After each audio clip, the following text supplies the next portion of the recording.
우리는 삶을 살아가면서 반드시 지켜야 하는 것과 지키면 좋은 것이 있습니다. 반드시 지켜야 하는 것을 예로 들면 법치국가에 소속된 국민으로서 법으로 정해진 기준을 지켜야 하는 것을 말할 수 있습니다. 폭행, 사기, 공갈, 협박 등 법으로 해서는 안 된다고 명확하게 정해놓은 기준은 우리는 반드시 지켜야 합니다.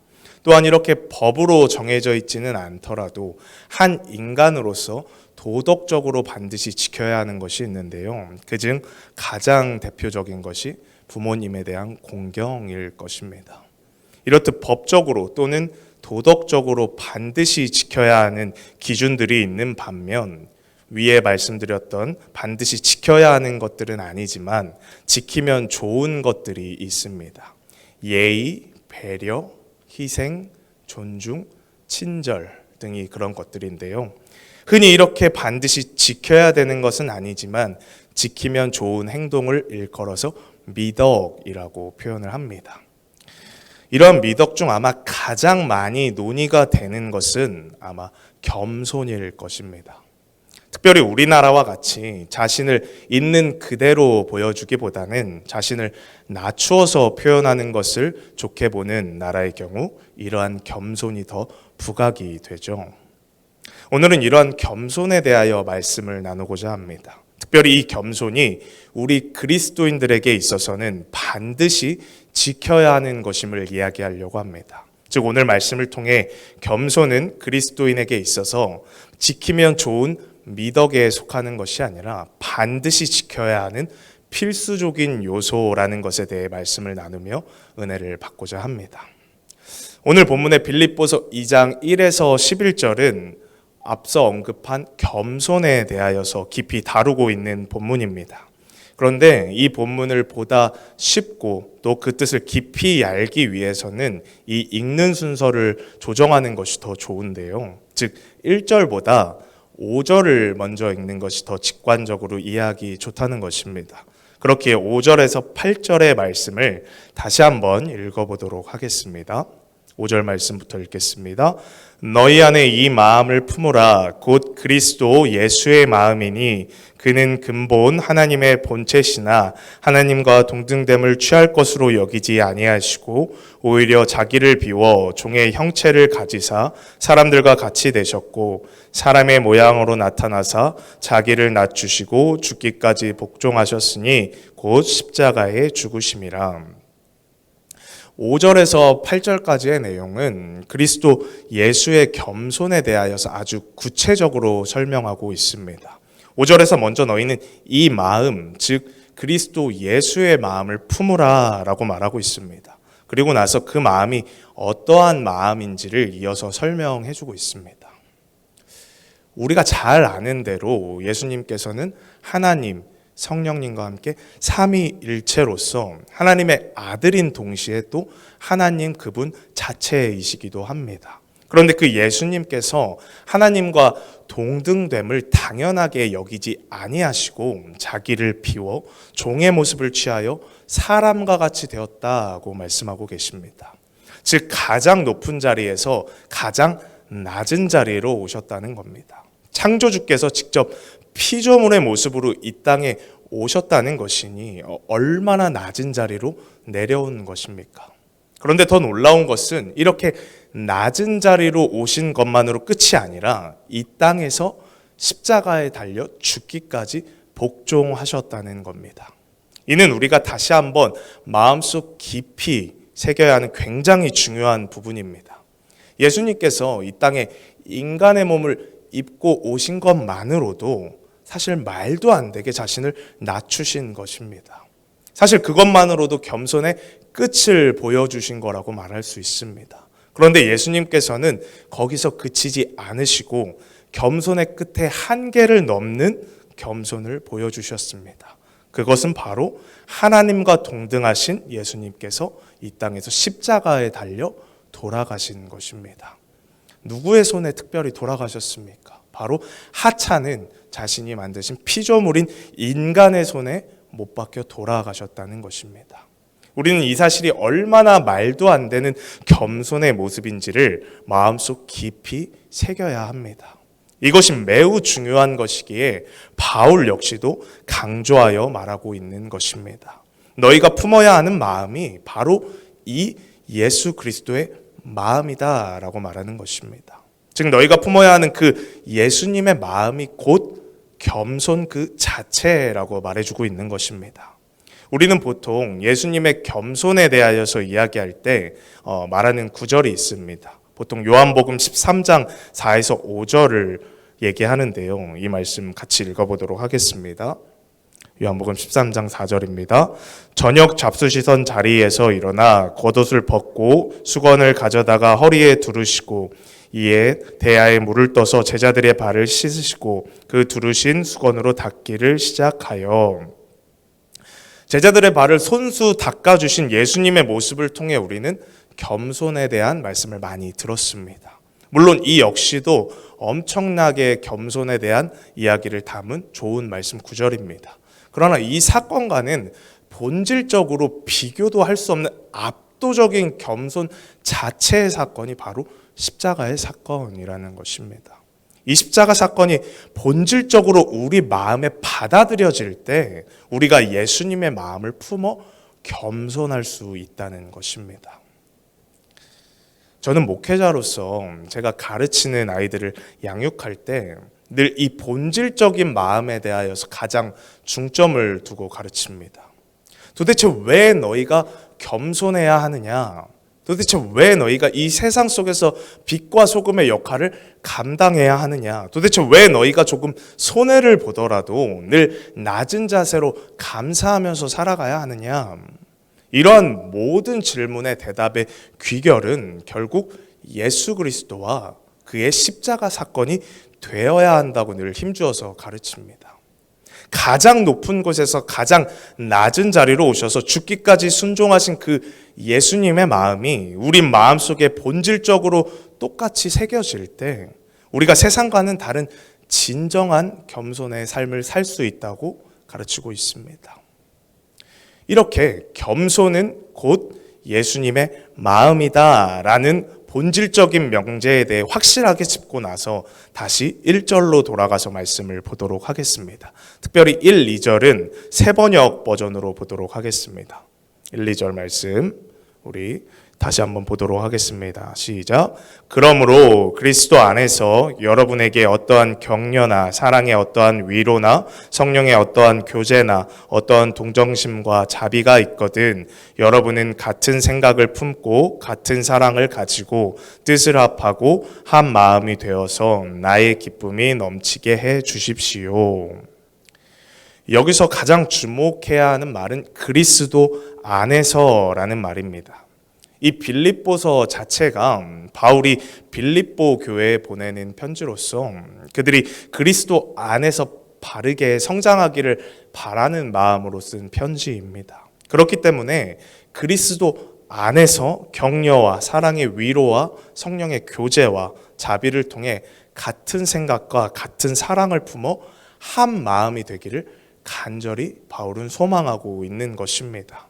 이어서 3절과 4절에서는 구체적으로 어떻게 행동을 해야 하는지를 설명해 주고 있습니다. 3절, 4절 읽도록 하겠습니다. 아무 일에든지 다툼이나 허영으로 하지 말고 오직 겸손한 마음으로 각각 자기보다 남을 낮게 여기고 각각 자기 일을 돌볼 뿐더러 또한 각각 다른 사람들의 일을 돌보아 나의 기쁨을 충만하게 하라. 즉 무슨 일을 하든지 다툼과 허영이 아닌 겸손으로 하고 나보다 남을 낮게 여기며 내 일뿐만 아니라 다른 사람의 일을 돌보라고 말하고 있습니다.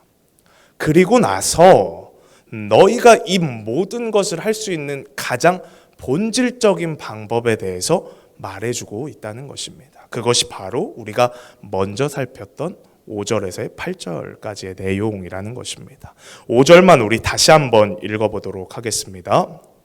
너희 안에 이 마음을 품으라 곧 그리스도 예수의 마음이니. 바로 이 그리스도 예수의 마음, 이 겸손을 품을 때 너희가 1절에서부터 4절까지의 모든 삶이 가능하다라고 말하는 것입니다. 이 시간 잠시 어떤 한 분의 간증을 예화로 드려고 하는데요. 이분은 이름이 알려진 유명인은 아닙니다. 그런데 이분이 했던 간증이 오늘 이 겸손의 내용과 너무 잘 맞아서 잠시 소개해 보려고 합니다. 이분은 어려운 가정 형편에서 자랐기 때문에 아주 어린 시절부터 일을 하면서 자랐습니다. 무슨 일이든 닥치는 대로 열심히 일을 했고 그렇게 해서 돈을 차곡차곡 모아 사업을 시작하게 되었습니다. 그렇게 시작한 사업은 많은 우여곡절을 겪었지만 그 이후에 크게 성장을 하게 됐고 그분은 많은 돈을 벌게 되었습니다. 그렇게 사회적으로 성공하자 대부분의 사람이 그렇듯 그 사람은 굉장히 교만하게 되었습니다. 주변의 사람들이 이렇게 잘 나갈 때일수록 네가 겸손해야 된다라고 조언을 했지만 그는 들은 채도 하지 않고 아나무인의 삶을 살았습니다. 그러나 그렇게 잘 나가던 사업에 문제가 잇따라 생기게 되었고 결국 그는 부도가 나고 빚을 지게 됩니다.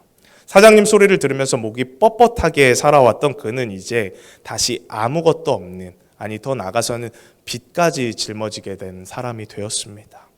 그런데 보통 우리가 잘 듣던 패턴의 이야기라면 이렇게 다시 낮은 자리가 되었을 때 자기 자신을 돌아보고 그로 인해 겸손을 찾게 되었다는 전개로 흐르겠지만 이분은 그렇지 않았습니다. 오히려 분노와 열등감으로 인해 높은 자리에 있던 그 시절보다 더 겸손과는 먼 사람이 되어갔습니다.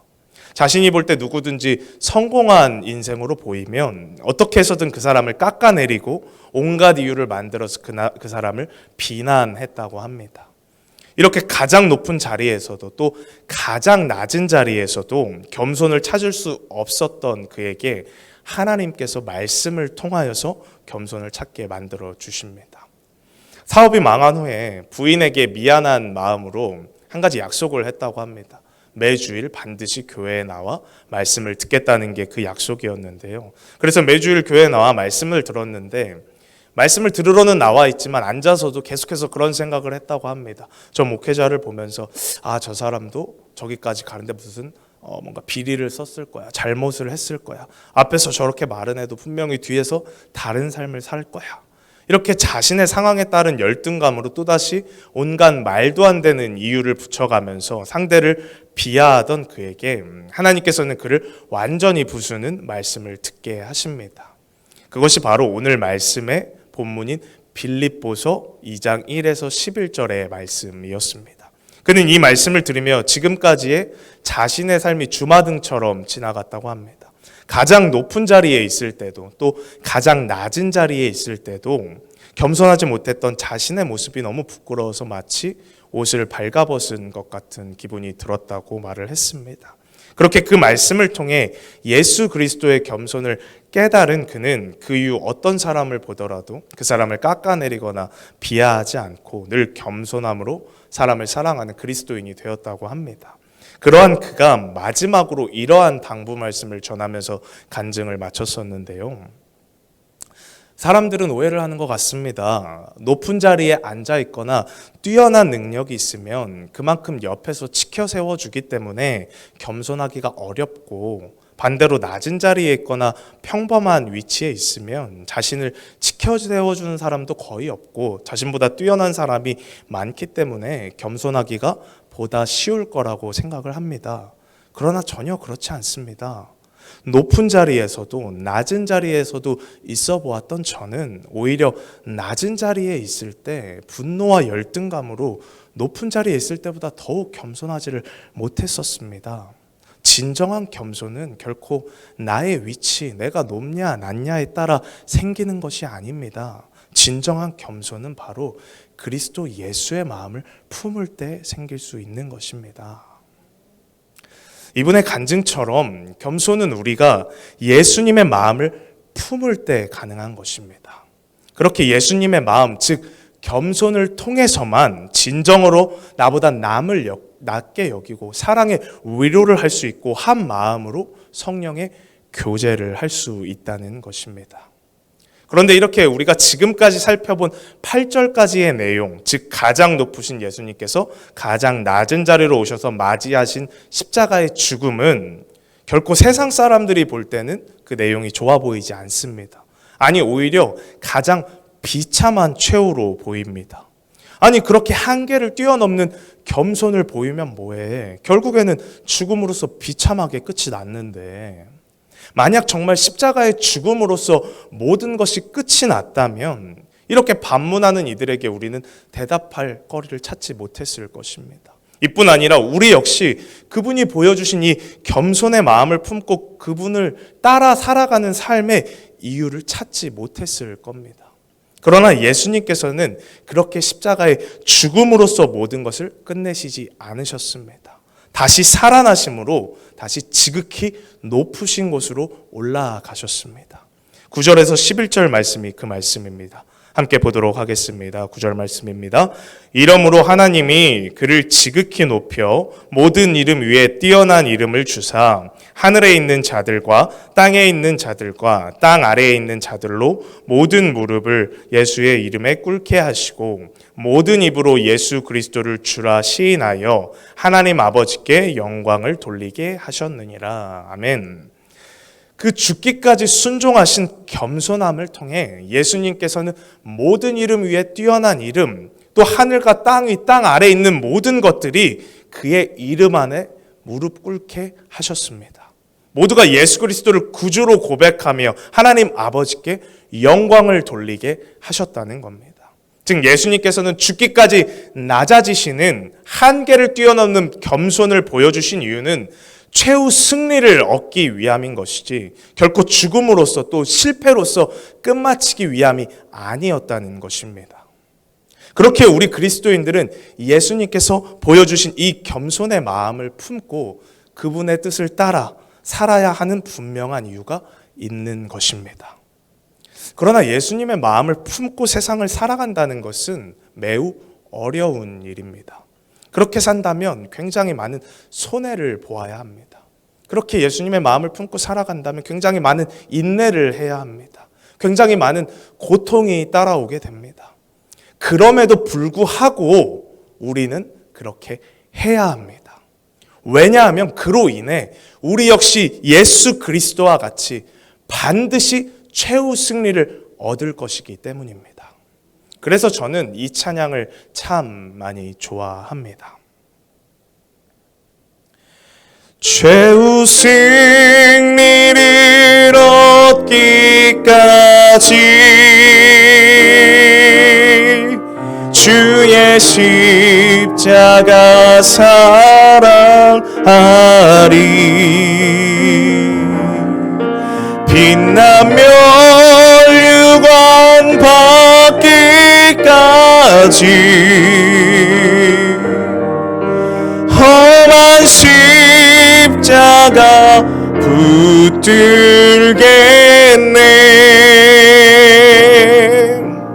이 찬양의 가사와 같이 우리가 최후 승리를 얻고 빛난 면류관을 얻기까지는 반드시 예수님께서 보여주셨던 그 겸손의 십자가를 함께 져야 하는 것입니다. 말씀을 정리하고자 합니다. 우리 모두는 예수님을 믿고 또 그 예수님의 마음을 품어 그분을 따라 살아가는 그리스도인입니다. 그런데 우리는 종종 착각하는 것이 있습니다. 그리스도인을 예수님을 믿는 사람으로만 생각을 한다는 것이죠. 그러나 그것은 반만 맞는 이야기입니다. 그리스도인이란 예수님을 믿고 또한 반드시 그 예수 그리스도의 마음을 품어 그의 모습을 따라 살아가는 사람을 말하는 것입니다. 그렇기에 그리스도인에게 있어 겸손은 결코 지키면 좋은 미덕의 수준이 아니라 그 어떤 것보다 반드시 지켜야 하는 그리스도인의 필수 요소라는 것입니다. 왜냐하면 겸손의 또 다른 이름이 바로 예수 그리스도의 마음이기 때문입니다. 그렇게 이 시간 함께 이 기도 제목을 가지고 기도하기를 소망합니다. 하나님, 제가 겸손, 즉 예수 그리스도의 마음을 품고 살기를 원합니다. 세상 속에서 좋아 보이기 위하여서 또 좋은 미덕을 갖추기 위하여서 겸손을 하는 것이 아니라 예수님의 마음이 그 자체가 겸손이기 때문에 겸손하기를 원합니다. 주님, 저의 마음이 예수님의 마음과 같아져 그 누구보다 겸손함으로 살아가는 하나님이 보시기에 복되고 참된 그리스도인이 되게 하여 주시옵소서. 오늘 이 기도 제목을 가지고 함께 찬양 후에 기도하도록 하겠습니다.